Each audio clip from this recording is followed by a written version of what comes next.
ચાલો મિત્રો, તો તમારી જે ઇંતજારી હતી કે રોગનો ફેલાવો કઈ રીતે થાય છે એ બાબતનો ટોપિક. તો વિવિધ પ્રકારના જે રોગોના ફેલાવાના માધ્યમ હોય, જેમ કે હવાજન્ય હોય, પાણીજન્ય હોય, વેક્ટરબોર્ન ડિસીઝ હોય, તો એમના વિશે વાત કરીએ તો સૌપ્રથમ જે છે હવાજન્ય રોગો એટલે કે એરબોર્ન ડિસીઝ, જે હવાથી ફેલાય છે, વ્યક્તિના શ્વાસોશ્વાસથી ફેલાય, વ્યક્તિના બોલવાથી, શીખ ખાવાથી, ખાંસી ખાવાથી હવામાં જે બેક્ટેરિયા વાયરસ ફેલાય અથવા તો ફંગસ ફેલાય અને સામેવાળી વ્યક્તિના શરીરમાં એ રોગકારક દાખલ થાય અને એમને એ ડિસીઝ થતો હોય છે. ડ્રોપલેટ કહેવામાં આવે. ખાસ કરીને વ્યક્તિ જ્યારે બોલે છે, શીખ કે ખાંસી ખાય ત્યારે નાના નાના સૂક્ષ્મ બુંદ જે છે એ હવામાં સ્પ્રેડ થાય છે અને જે લાખોની સંખ્યામાં બેક્ટેરિયા વાયરસ ધરાવતા હોય તો એટલા માટે એમને ડ્રોપલેટ ઇન્ફેક્શન તરીકે પણ ઓળખવામાં આવે છે. મિત્રો, હવાજન્ય રોગો ક્યાં ક્યાં છે તો આપ સૌ જાણો છો. કોવિડ, મ્યુકરમાઇકોસિસ, સ્મોલ પોક્સ એટલે કે શીતળા, ચિકન પોક્સ એટલે અછબડા, સ્વાઇન ફ્લૂ એટલે કે H1N1, બર્ડ ફ્લૂ એટલે H5N1, H7N9. ત્યારબાદ measles, mumps, rubella, measles, mumps, rubella, ઓરી, ગાલપચોળા, નૂરબીબી. ત્યારબાદ પદ્મ, pertussis, diphtheria and meningococcus meningitis. Pertussis, diphtheria, meningococcus meningitis. ત્યારબાદ વાત કરીએ લેપ્રસી એન્ડ ટીબી. તો આટલી બીમારી જે છે એ હવાજન્ય બીમારી છે, એરબોર્ન ડિસીઝ છે. એમ મીન્સ મ્યુકરમાઇકોસિસ. મિત્રો, આપણે ઉપર જોઈ લીધું, એમ એટલે મ્યુકરમાઇકોસિસ. ત્યારબાદ વાત કરીએ ફિકો ઓરલ રૂટ એટલે કે મળમુખ માર્ગથી ફેલાતી બીમારી, જેમાં અન્ય નામ છે ફૂડબોર્ન ડિસીઝ, યાની તો ખોરાકજન્ય રોગો. અને ખોરાક સાથે સાથે વોટરબોર્ન ડિસીઝ પણ કહી શકાય, કારણ કે કોઈ દર્દી હોય એમના મળ કે યુરિનથી દૂષિત થયેલા ખોરાક, પાણી, મિલ્કથી આ બીમારી ફેલાય, એટલા માટે એમને ફૂડબોર્ન, વોટરબોર્ન યાની તો મિલ્કબોર્ન ડિસીઝ તરીકે પણ ઓળખવામાં આવે છે. આ બધી બીમારી એવી છે કે જે એ ત્રણેય માધ્યમથી ફેલાય છે. Hepatitis A, hepatitis E, polio, cholera, typhoid, મરડો એટલે કે અમીબિયાસિસ. મરડા બે પ્રકાર છે, બેઝિલરી ડિઝેન્ટ્રી, અમીબિક ડિઝેન્ટ્રી એટલે કે અમીબાથી થતો મરડો અને સિગેલા નામના બેક્ટેરિયાથી થતો મરડો. ત્યારબાદ વાત કરીએ એસ્કેરિયાસિસ એટલે કે રાઉન્ડ વોર્મ, ગોળ કૃમિ, એન્સાઇલોસ્ટોમિયાસિસ એટલે કે હુકવોર્મ, અંકુશ કૃમિ. ઓકે, અને છેલ્લામાં જે છે ડ્રેક્યુન્ક્યુલિયાસિસ એટલે કે વાળો, ગિનીવોર્મ. આ જે છે એ પણ પાણીથી ફેલાતી બીમારી છે. ત્યારબાદ યુરિનથી કઈ કઈ બીમારી ફેલાય તો ટાઇફોઇડ અને લેપ્ટોસ્પાઇરોસિસ, ઇબોલા. આ ત્રણેય જે છે એ યુરિન મારફતે ફેલાતી બીમારી છે. યુરિન, દર્દીનું જે યુરિન હોય એ જો ખોરાક, પાણી કે મિલ્કમાં ભળે તો ટાઇફોઇડ થાય. ઉંદરના યુરિનના સંપર્કમાં આપણો ઈજાગ્રસ્ત ભાગ સ્કિનનો આવે તો લેપ્ટોસ્પાઇરોસિસ નામની બીમારી થાય. અને ઇબોલા જે છે એ શરીરના બ્લડ અને અન્ય પ્રવાહીના સંપર્કમાં આવવાથી થાય. કોઈ દર્દીનું બ્લડ હોય, સિમેન હોય, ટીયર એટલે કે આંસુ હોય, સલાઇવા એટલે લાળ હોય, સ્વીટ એટલે પરસેવો હોય, મળ હોય, મૂત્ર હોય કે વોમિટ, આ તમામ પ્રવાહીના સંપર્કમાં આવવાથી ઇબોલા નામની બીમારી થાય. બાયોમેડિકલ વેસ્ટમાં મિત્રો વાત કરી હતી કે શરીરના તમામ બોડી ફ્લુઇડ જે છે, બ્લડ અને બોડી ફ્લુઇડ એટલે કે લોહી અને શરીરના અન્ય પ્રવાહીનો નિકાલ આપણે શેમાં કરીએ છીએ?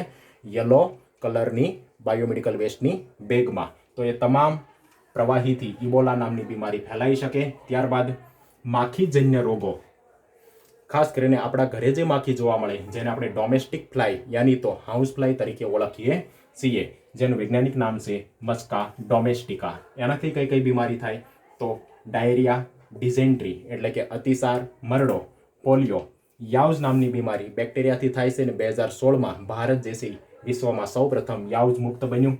એન્થ્રેક્સ અને ટ્રેકોમા. તો મિત્રો, આ છેલ્લી ત્રણેય બીમારી જે છે એ બેક્ટેરિયા એટલે કે જીવાણુથી થતી બીમારી છે. ત્યારબાદ સેન્ડ ફ્લાયથી કઈ બીમારી થાય તો કાલા આજાર થાય, ઓરોયા ફીવર થાય અને ચાંદીપુરા વાયરસ. મહારાષ્ટ્રના નાગપુર જિલ્લાના ચાંદીપુરા ગામથી જેની શરૂઆત થઈ એ ચાંદીપુરા વાયરસ. આટલા જે છે સેન્ડ ફ્લાય એટલે કે મરુમક્ખીથી ફેલાય છે, મરુમક્ખી. ત્યારબાદ સીસી ફ્લાય એટલે કે સ્લીપિંગ સિકનેસ નામની બીમારી જે છે એનું વાહક કોણ છે? સીસી ફ્લાય, જેનું અન્ય નામ છે આફ્રિકન ટ્રિપેનોઝોમિયાસિસ. ઓકે, ત્યારબાદ રીડુવીડ બગ, જેનું અન્ય નામ છે કિસિંગ બગ, એનાથી ચગાશ ડિસીઝ થાય, જેને કહેવાય અમેરિકન ટ્રિપેનોઝોમિયાસિસ. ત્યારબાદ બ્લેક ફ્લાયથી જે છે એ ઓન્કોસેરિયાસિસ નામની બીમારી થાય, જેનું બીજું નામ છે રિવર બ્લાઇન્ડનેસ. નદી કિનારે ખાસ આ બીમારી જોવા મળે એટલા માટે રિવર બ્લાઇન્ડનેસ. સોફ્ટ ટીકથી જે બીમારી થાય એનું નામ છે રિલેક્સિંગ ફીવર, ક્યુ ફીવર. મિત્રો ફરી યાદ રાખજો, સોફ્ટ ટીક, રિલેક્સિંગ ફીવર, ક્યુ ફીવર. અને ભારત સિવાયના અન્ય દેશોમાં સોફ્ટ ટીક જે છે એ ક્યાસાનુર ફોરેસ્ટ ડિસીઝ મારફતે ફેલાય છે. અગાઉના લેક્ચરમાં આપણે આ નવા ડિસીઝ એની વેક્સિન વિશે વાત કરી હતી. ત્યારબાદ હાર્ડ ટીક, જેને આપણે ઈતરડી તરીકે ઓળખીએ છીએ, એ હાર્ડ ટીક જે છે એ ક્રિમિયન કોંગો હેમરેજિક ફીવર અને ભારતમાં ક્યાસાનુર ફોરેસ્ટ ડિસીઝ માટે જવાબદાર છે.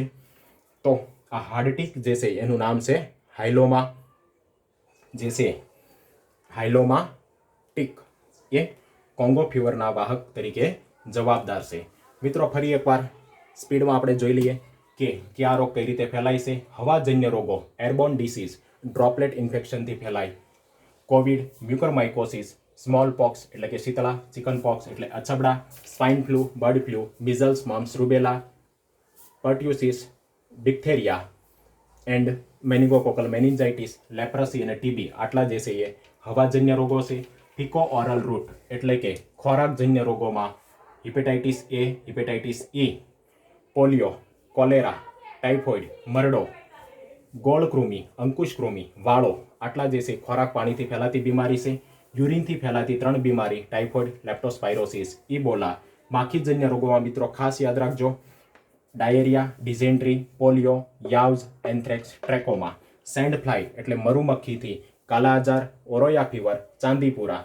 સીસી ફ્લાયથી થતી ફેલાતી બીમારી, સ્લીપિંગ સિકનેસ. મિત્રો યાદ રાખજો, રોગ શેનાથી થાય છે અને શેનાથી ફેલાય બે વસ્તુ અલગ છે.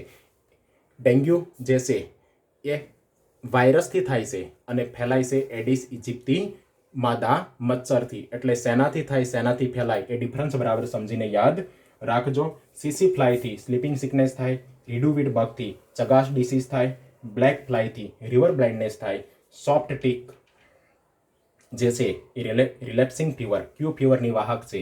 અને ભારત સિવાયના અન્ય ભાગમાં કેએફડી ડિસીઝની વાહક પણ જે છે એ સોફ્ટ ટીક છે.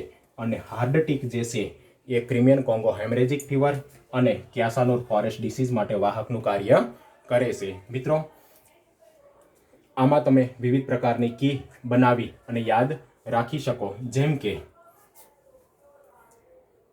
કોવિડ અને મ્યુકરમાઇકોસિસ તો CM, ત્યારબાદ small POX, chicken POX CS, ત્યારબાદ સ્વાઇન ફ્લૂ, બર્ડ ફ્લૂ અને ઇન્ફ્લુએન્ઝા.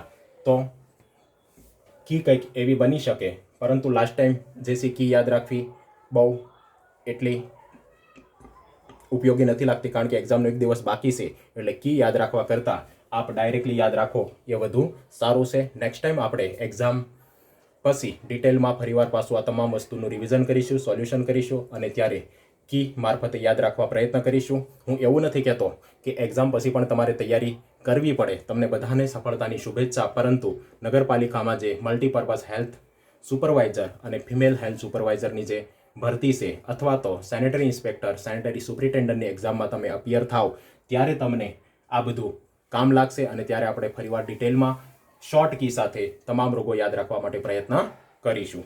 અસ્તુ.